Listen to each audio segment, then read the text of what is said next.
Thank you so much for having me today. It's really my pleasure to share the joy of coffee with so many people. I've had the privilege of doing so in many different rooms and platforms, from one-on-one barista training to classrooms to groups like this.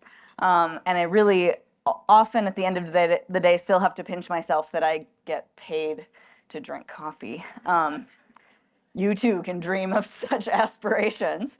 It's been a pleasure to have a career in specialty coffee, and I hope to illuminate a few of the things that allow our daily coffee to make it into our cup. Many of you may know some of the things that I'm about to share with you. Can I get a show of hands of people who drink coffee at all, ever? If you drink coffee, raise your hand. Okay, keep your hand up if you drink coffee every day. Okay, and what about like more than 2 cups a day? Oh, okay. More than 4 cups a day? Okay. We got a pretty healthy group here. I think that's a pretty good balance. Not too bad. I think we're in good company with fellow coffee drinkers.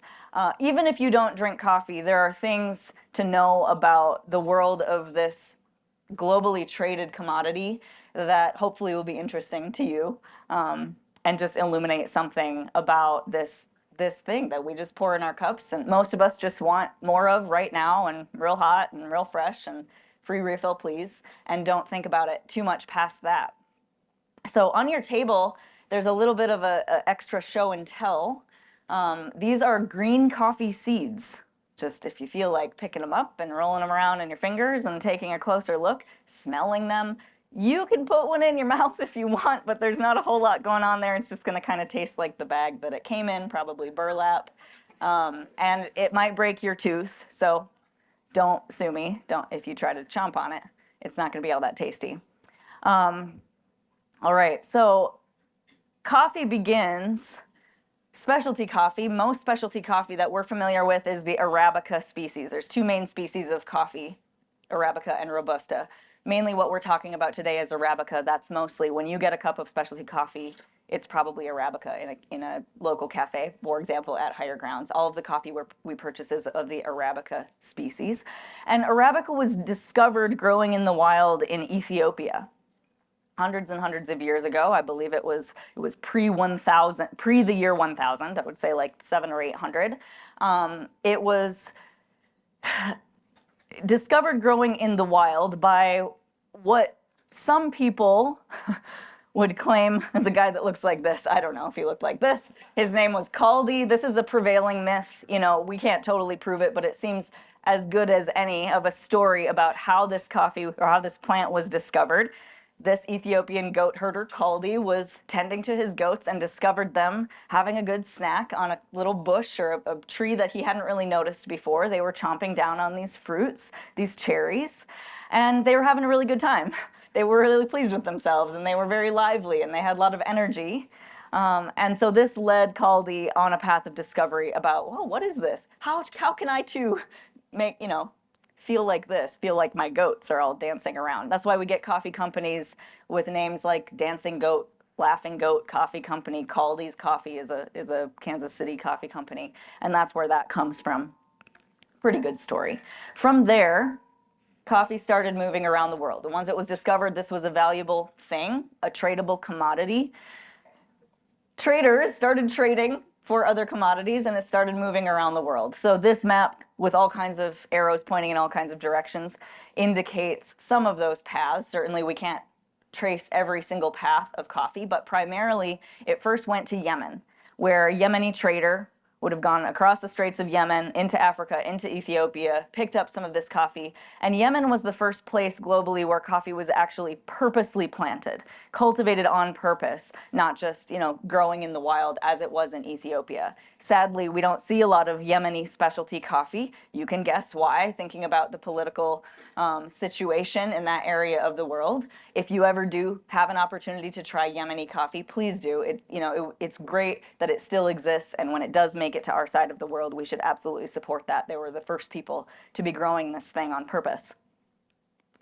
So from there, across the oceans into Europe, the French king particularly really liked this coffee idea, and it was smuggled out of a French greenhouse into the Caribbean to the French island of Martinique, and then it kind of exploded from there. That was kind of the last slide.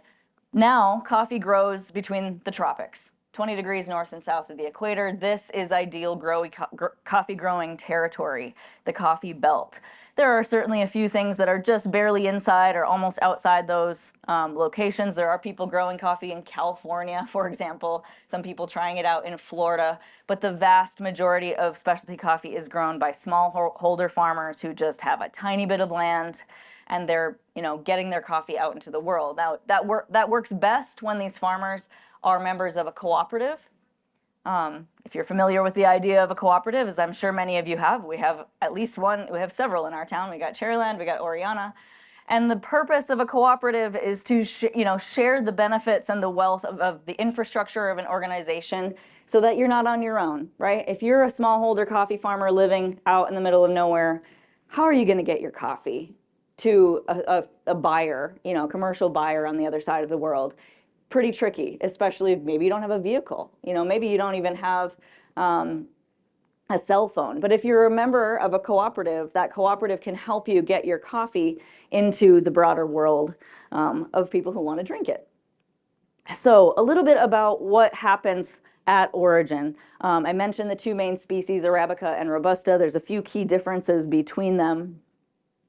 I won't linger too much on this other than to say that Robusta is way easier to grow. It's a lot more disease resistant, but it's just not as tasty. Got higher caffeine, which some people would say that's what I want, but it actually, is more bitter because caffeine is way more is very bitter. So when it has more caffeine, it's more bitter, less nuanced, less interesting in flavor. Arabica is trickier. It's susceptible to bugs and diseases. It's tough to grow. It makes it a tough life to be a coffee farmer. Coffee seedlings, I think, are particularly adorable. I mean, any baby plant, if you like to grow things, can be, we can be enamored by baby plants. I think they're really cute. You see in the top photo there how that little coffee seed travels up that stalk, just like when you plant like a bean or something like that. And it's no wonder we call them beans. They look like little beans, but they're not beans. They don't have anything to do with beans. They're not vegetables. They're the seed of a fruit. So this slide here has a little bit of noise and texture behind it here because it is turned sideways, but I like this because it shows you the texture and kind of the movement and the colors of what coffee looks like when it's growing in its natural environment. You'll notice there that there's several fruits growing on that little stalk, and they're not all ripe at the same time. We've all experienced this if we've done any kind of berry picking, which I'm sure most of you have. You don't do it all at once, right? If you want to make jam or pies or put some in the freezer, you're going to go and pick those raspberries once, and then you're going to wait a couple days for the conditions to be right, and you're going to go again, and you're going to go again, and that's what coffee harvesting is like as well. They're not just all magically going to be perfectly ripe at the same time. Quality control really begins at this stage of harvesting because if you're not picking uniform, beautiful, ripe red cherries, then you're going to get a mix of quality and you're going to create more work for yourself flavor and or an inconsistent product. So harvesting, it looks pretty much like this. Before I ever visited a coffee farm, I had an idea of what a farm looked like. We all have this kind of archetype of a farm in our heads, especially here in the Midwest. You got a cute little farmhouse, and then you've got a little road, and there's your garage, and then maybe back behind the garage, you've got your barn, and then you have your fields, which is where you grow the things. And so I had this notion of a coffee farm being somewhat similar. And years ago, the first time I got to go to a coffee origin, I visited Mexico with a group from Higher Grounds and other colleagues. And, we were visiting with some farmers at a warehouse, and I said, okay, now we're going to go to the farm. I'm like, okay, we're going to go to the farm. And we get on a truck and we drive for some miles over some mountains. And then we stop on the side of the road and they're like, okay, now we're going to get out and we're going to hike. I'm like, okay. So we get out of the truck and we start hiking and we start going kind of through the woods and through some more woods. And pretty soon we're kind of in a muddy spot and we're kind of like on the side of a mountain and there's other trees all around. And this is the coffee farm. I had no idea this is what a coffee farm would look like. And even just that image, if you can conjure up that image in your head and think about all the complicated logistics now that are involved to get that ripe red cherry to somewhere where it can go through the next stage in the process. This isn't just drive down a row, use a machine to like capture a bunch of things and dump them in a truck and then, you know, deal with it. There's a lot of manual labor involved in picking coffee. So it might look like this, you know, you're carrying a basket over your arm or hooked around your waist, and you're picking and you're hiking through the woods, and sometimes it's muddy. You know, when we were hiking, man, these farmers were just like, they had no problem at all, right? The altitude, they were just trucking along, and we Westerners were like, you know, we're falling in the mud, we're out of breath. It was impressive. So the next thing that has to happen in order for coffee to move along this process is that it needs to go to something called a wet mill or a washing station. If you're a member of a co-op, you would probably deliver this to the wet mill owned by your cooperative organization. You can do this on a small scale on a farm if you have smaller scale equipment, but all the coffee we're buying at Higher Grounds and many other roasters are buying are coming from places like this, a cooperative that owns a wet mill. This is the Comsa Cooperative in Marcala in Honduras. Where I was fortunate to visit a couple of times over the past few years. And the cherry's gonna show up in, you know, sacks like this, like you see on the right. Admittedly, this photo, I don't know if you can see super well, but is not a great example of super high quality cherry. It's a little not uniform. It looks a little wet and sloppy. This was at the very end of the harvest. This was like, okay, let's just get everything that's left and see what good we can find in here. But ultimately, we need to get the seed from inside that fruit. I have a jar, Jerome, right in front of you on the table. I'm just gonna have like this passed around the room and you can open it up and smell it. In this jar is the fruit that comes off of that coffee seed. We refer to this as coffee cascara. And it can be captured. It's usually just a byproduct and compost, but it can be interesting to smell and look at, and you can touch it if you want to. It's just, I think, a nice show and tell as well. But typically, the first step is that stuff's got to come off. You can imagine a big pile of like sort of wet, freshly harvested fruit needs to be dealt with pretty quick, right? You got to make that pie, that jam, get it in the freezer, or you need to get it to this mill where the fruit's going to be removed as the first step. This version of processing creates really clean and bright flavor profiles. Most specialty coffee is going to be processed this way as a default, and typically higher acidity. I don't have time to go down the whole rabbit hole of acidity. I was just chatting with Merrick a little bit about acidity. How do we get acidity like out of coffee? And I'm like, sorry, man, coffee's just acidic, no matter how you slice it. If you have questions about that, I'll tell you about an opportunity to learn that later, but I'll leave it at that for now. So once that coffee is at the mill, now it goes through these big mechanical depulping machines, these giant discs that are rubbing off that fruit and breaking the fruit off of the seed. And ultimately this coffee needs to be washed, so to speak. We're trying to get as much of that fruit and the sticky mucilage layer between the fruit and the seed off of the seed. This video shows one version of this process at the Muungano Cooperative in the Democratic Republic of Congo. That's what it looks like. Coffee's in those fermentation tanks. It gets pulped. That fruit comes off, and now we're agitating it and trying to get more of that fruit, the remaining fruit, off of the seed. Then we're going to introduce water. This is that same fermentation tank, same spot. And this water will get introduced, and it just looks like washing. That's essentially what they're doing, is washing the coffee.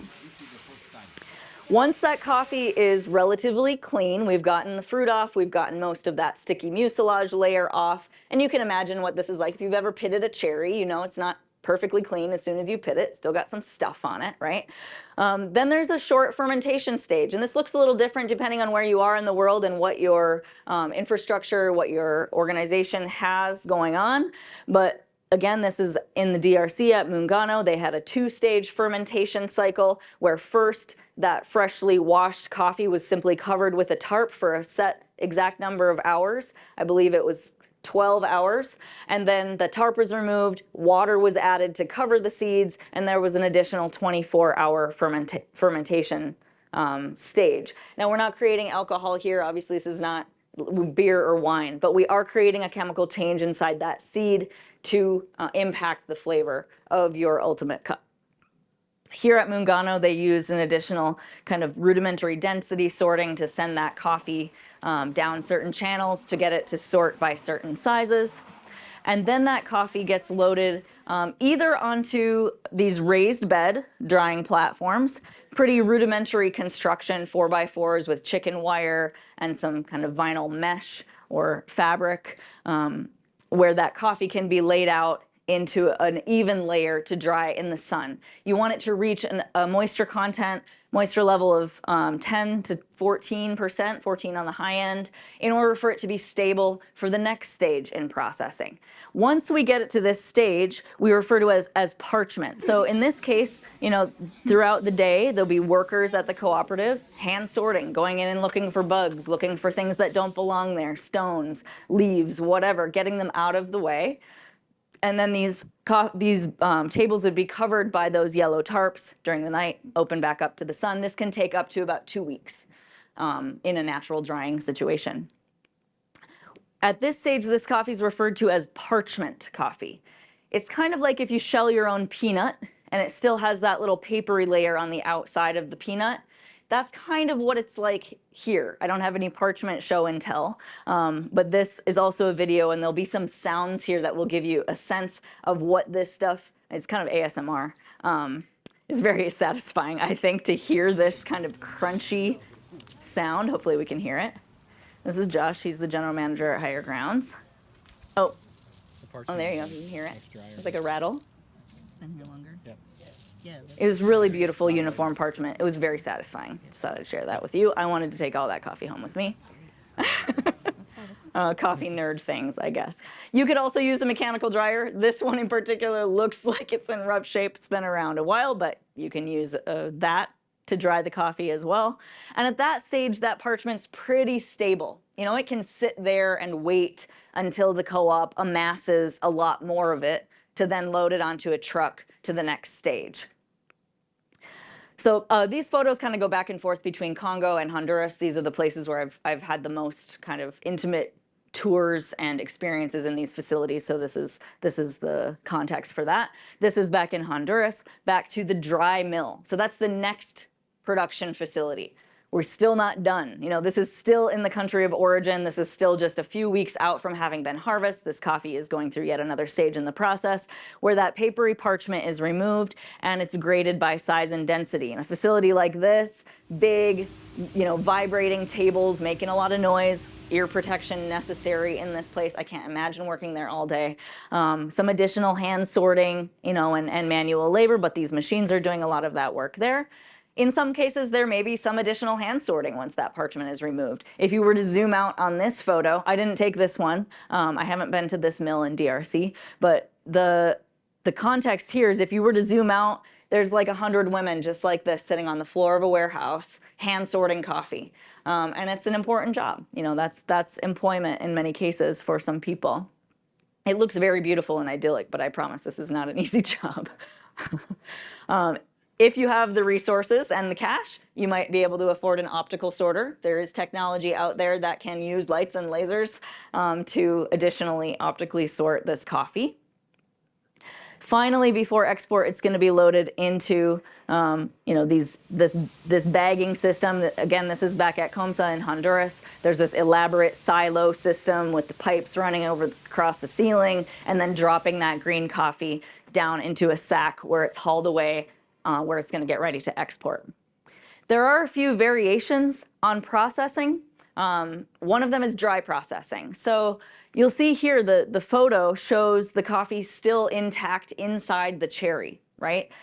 The fruit has not been removed. This particular version of processing was originally conceived of in places where water is scarce. I mean, surprise, where coffee is grown is often where clean, fresh water is scarce.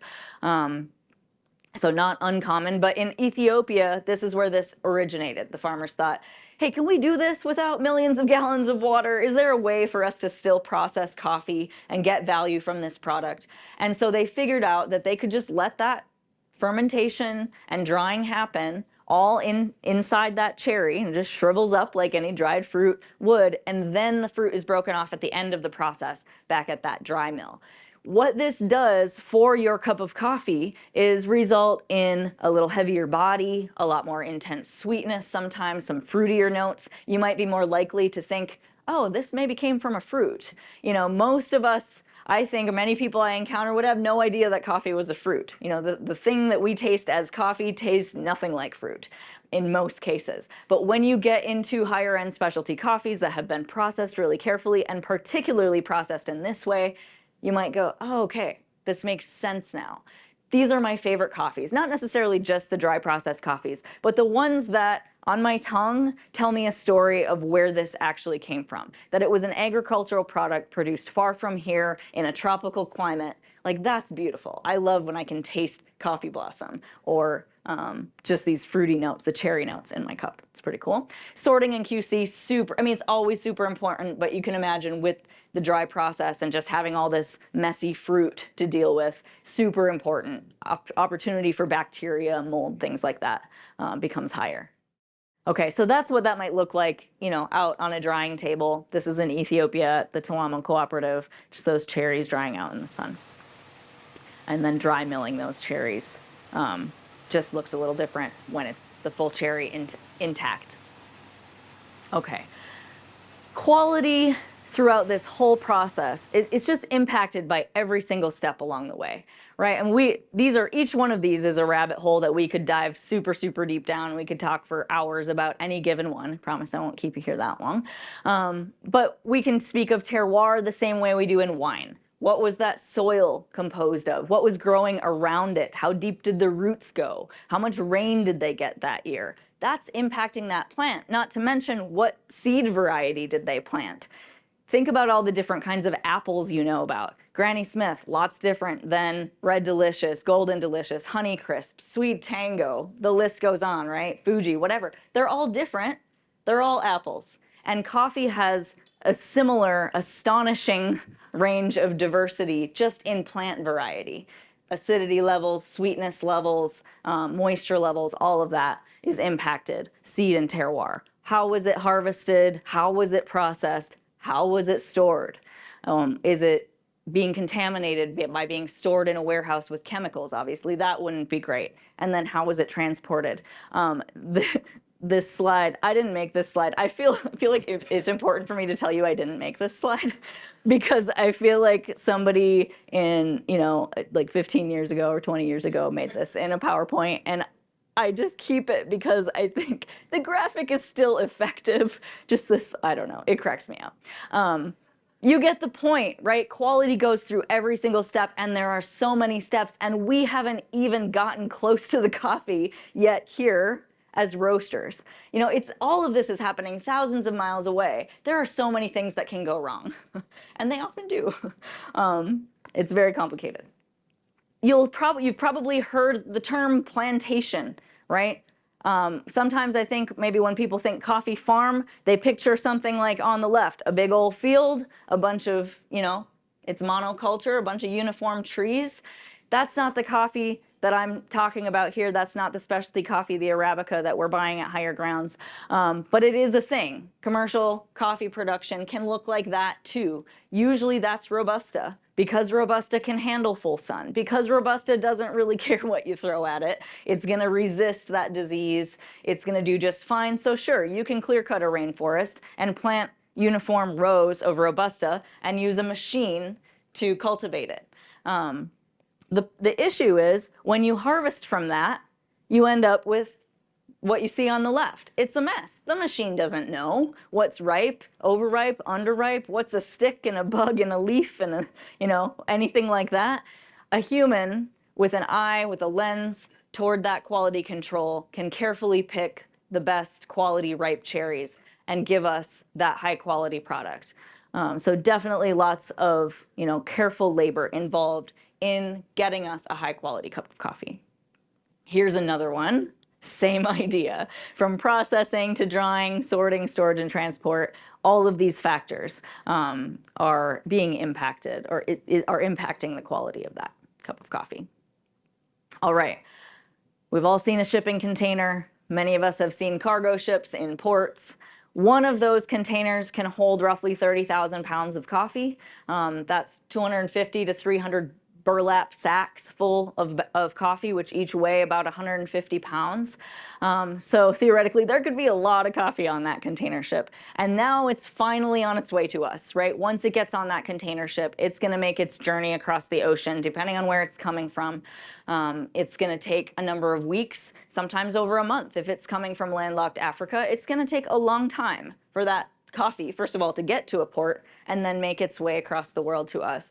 For us at Higher Grounds, our coffee lands in a port in New Jersey. Continental Warehouse is a giant warehousing system on the East Coast, and that's where our coffee is arriving in order for me to actually place an order and order that coffee.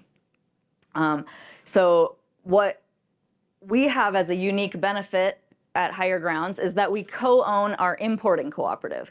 We are co-owners of Cooperative Coffees, yet another co-op. We're big believers in the co-op structure, with 23 other roasting company businesses across North America. We all co-own the importer. And what that allows us to have is complete transparency and involvement in all of these stages. You know, I wouldn't have been able to show you these photos or tell you the names of the people in the photo or tell you specifically where each of the coffees that we get come from without this level of engagement and involvement on the importing side of things, which has been really great. I spent 3 years as the chair of the board of Cooperative Coffees, which gave me even more kind of like involvement in the governance of a co-op, and also just knowledge and learning more about the importing side of things, which is super fascinating, so much that goes into it.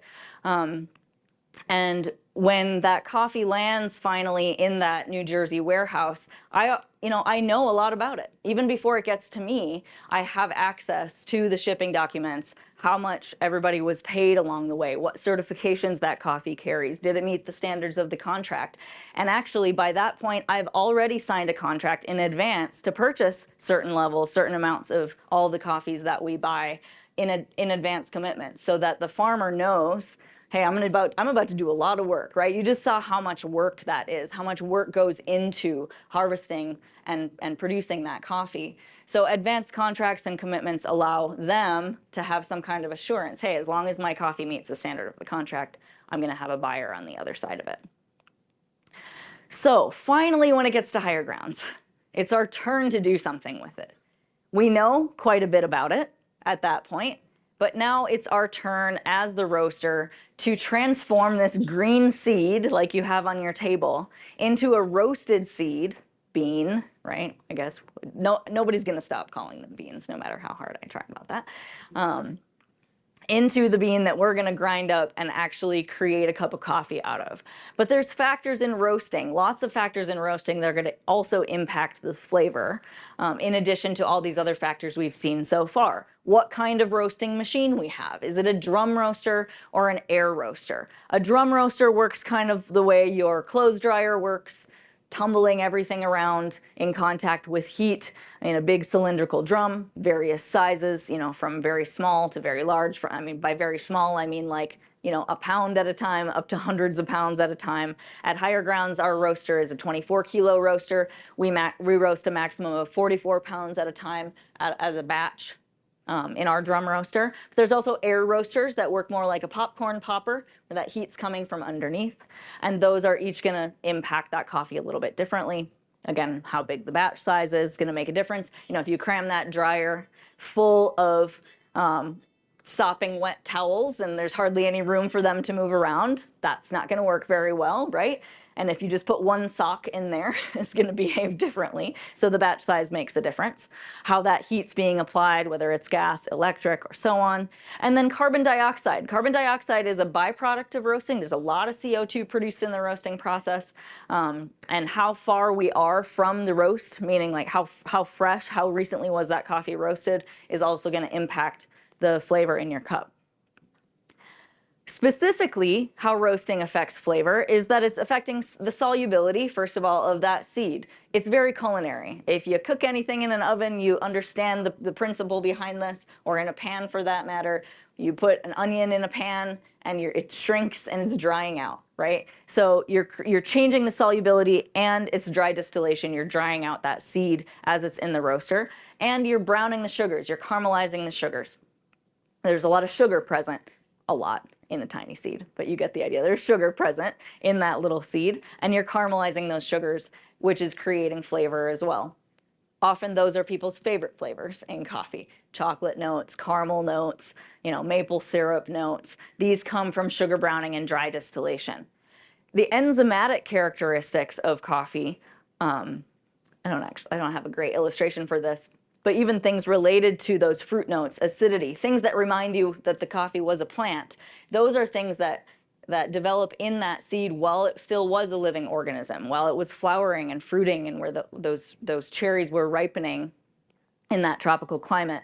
Those things impact flavor in the cup so that you might notice a floral note or a fruit note. But the darker we roast, the longer and hotter we leave that coffee in the roaster, then we're going to start tasting the impact of roast more than the impact of origin. We all have different preferences, what we like to taste in coffee, but that's certainly impacting the flavor. And bitterness as well. Coffee's bitter no matter what, just like it's acidic no matter what. But there are ways that we can mitigate the bitterness or amplify flavors throughout brewing. So there's some images there about what coffee looks like throughout the stages of roasting. Those are some of the names for those stages: drying, yellowing, first crack, second crack, and cooling. And then finally, we got to put the coffee in a bag and send it out into the world somehow, right? One of the most common questions I've gotten over the years is like, okay, so now, how do I store this then? Should I put it in the freezer? And the truth is you can put it in the freezer. Please don't put it in the fridge, first of all. Refrigeration is damp and smelly. And your freezer is also damp and smelly. However, under certain conditions, you could really slow down the staling of that coffee if it's super, super airtight. Get it away from air. If you've got a food sealer or multiple Ziploc bags, you can use a straw and get the air out of that bag. Not kidding, that's what you should do. Or maybe a mason jar, you could do that. Honestly though, if you're gonna use your coffee within a month, no, don't bother. Don't bother putting it in the freezer. It's gonna be just fine in a cool, dark corner of your cupboard in the original bag it came in most cases. Ideally, you're grinding that coffee right before you're brewing because you're exposing all that surface area when you pulverize it into tiny bits, and you want to get all that lovely aromatic quality into your cup. What questions do you have for me? Can you talk a little about grinding, what different types of grinding there are? Yeah, absolutely. So there's two main types of grinders. The most common and the cheapest grinders that you can get out there, the ones, they're like a cylinder. They're probably made by Krups. They cost about $20 at Target, and they make this noise, right? That's a blade grinder. Imagine if I handed each one of you an onion and a very sharp knife, and I said, okay, I want each one of you to cut this onion into uniform pieces. How do you think that would go? You'd have a pile in the middle of your board that was pretty good, right? Pretty uniform. And then you'd have some over on the side that is mush. And then you'd have some over here that are big giant chunks. And that's what a blade grinder is doing. It's chopping the coffee. In a commercial setting, and even in a higher end home grinder situation, what you have is two corresponding burrs. Usually circular burrs with little sharp edges on them. One of them is fixed. One of them sits on top of it or next to it. And when you adjust the grind setting on your grinder, it's changing the distance between the burrs. Tighter, closer together means a smaller particle. Farther apart means a bigger particle. So that's giving you the ability to have a uniform particle size, which is important for flavor, balance, and uniform extraction. Can you talk a little bit about the economics of the industry? Is this an important industry in northern Michigan or the U.S.? You got How it. long do you have? No, just kidding. Yeah, a couple things to touch on there on the economics of coffee. Because it is a globally traded commodity, it's priced on a global commodities scale, like oil, right? Who impacts the price of oil? Who decides? Speculators, right? Speculators. So it's the same with coffee. The price of coffee, the C price, is dictated by the laws of supply and demand, right? If there's a huge influx of coffee into the market one year, for example, Brazil, the world's top coffee producer by volume, some years has a ton of coffee, has a glut of coffee. What happens to the price of coffee everywhere else? It goes in the tank, right? So that poor farmer in Ethiopia who doesn't have a lot of coffee, now the price they can get for their coffee is dictated by the price that a Brazilian can get for their coffee, because Brazil happened to overproduce, and it goes the other way as well. We deal with these fluctuations all the time. There's a whole rabbit hole about that. And in the past couple of years, we've had something what the coffee industry refers to as like the global coffee price crisis, because we've had some huge peaks and valleys that have wreaked havoc on the issue of pricing on all sides of the supply chain. Like I said, I'm going to stop at the rabbit hole, but there's a lot going on there. There's global economics. Locally, to bring it home, I personally think we have a pretty great local coffee scene. We have a good handful of roasters. Sure, we're competitors, but we have various sizes, various brand identities, various attitudes and vibes, that we reach a wide range of consumers. And I think it's pretty healthy. I've seen the quality of coffee in Traverse City definitely increase over the past 10 years. I've lived here 13 years and, been in coffee that whole time. And just looking around at the coffee that's out there, it's great. And I think, rising tide, raises all boats. Is that how it goes? Yeah. And I think that's good for everybody. I don't know if I really answered your question, but we could talk later. So first of all, great talk, really interesting. I want to take you back to the very beginning, Caldi and his goats. I'm assuming the goats weren't sipping their coffee out of a demitasse. How did we get from the cherries to the idea of brewing it? And what are the origins of deciding I'm going to take these cherries, get rid of the other stuff, use the seeds, and end up basically cooking them eventually? Yeah. How do you get there?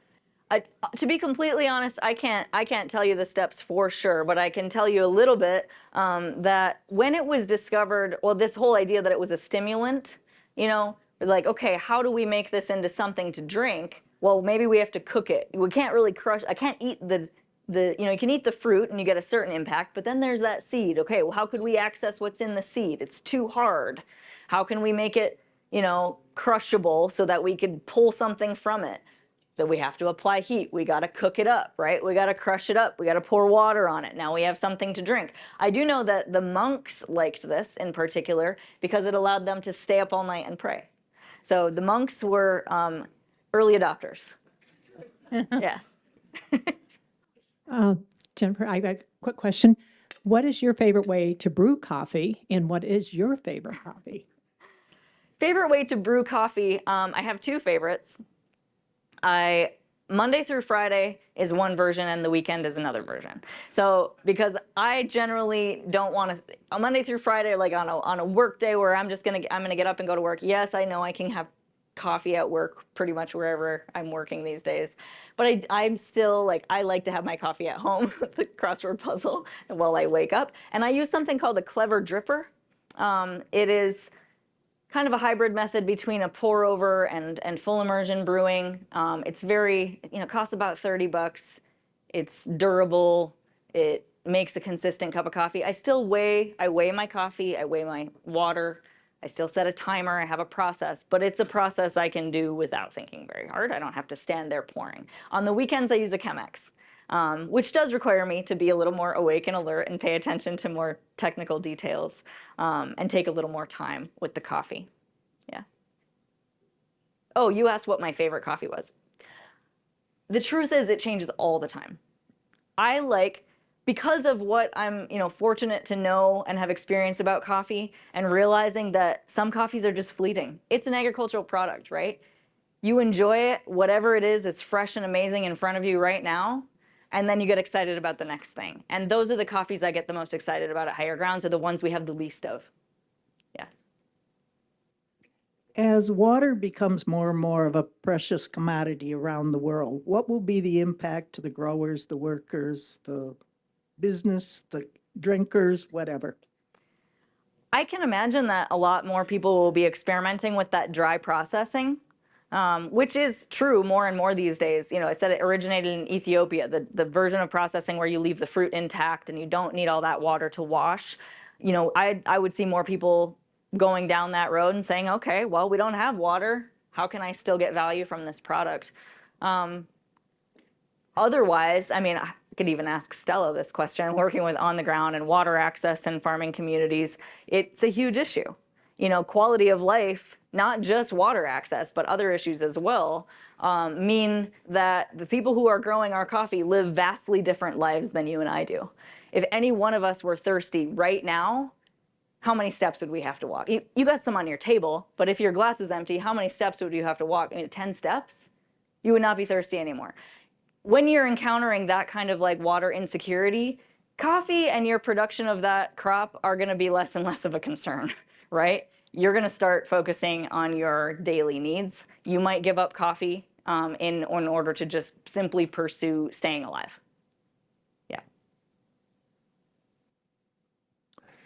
Yes. Does the tree or bush or whatever continuously produce fruit throughout the year, or is it coming as a crop? Yeah, it comes as a crop. So every country is different. Every microclimate's a little bit different. So throughout around the world, it's being harvested at different times.